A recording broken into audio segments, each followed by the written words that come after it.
শ্রীরামপুরে লোকসভা নির্বাচনের প্রচারে গিয়েছিলেন রাজ্যের মুখ্যমন্ত্রী মমতা বন্দ্যোপাধ্যায়।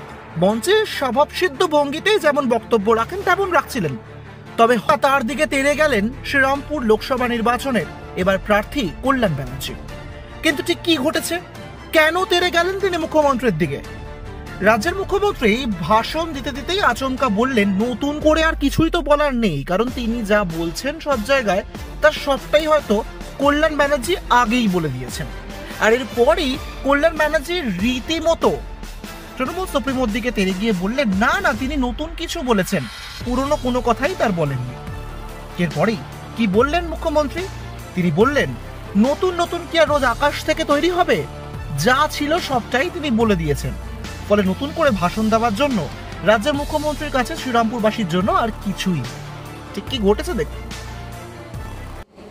আমার প্রিয় মা ভাই ও বোনেরা, দীর্ঘক্ষণ যাবৎ আপনারা এখানে মিটিং শোনার জন্য বসে আছেন।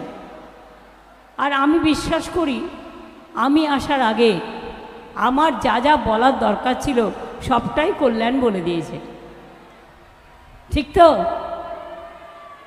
সবটাই বলে দিয়েছে।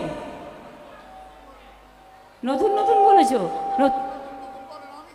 ওরে বাবারে, এই দেখো আমি যা যা বলছি বিভিন্ন জায়গায় সবটাই কল্যাণ বলে দিয়েছে। কাজেই আর নতুন কি আকাশ থেকে তৈরি হবে নাকি রোজ? তো ব্যুরো রিপোর্ট, এক ঝলকে ডিজিটাল, হুগলি।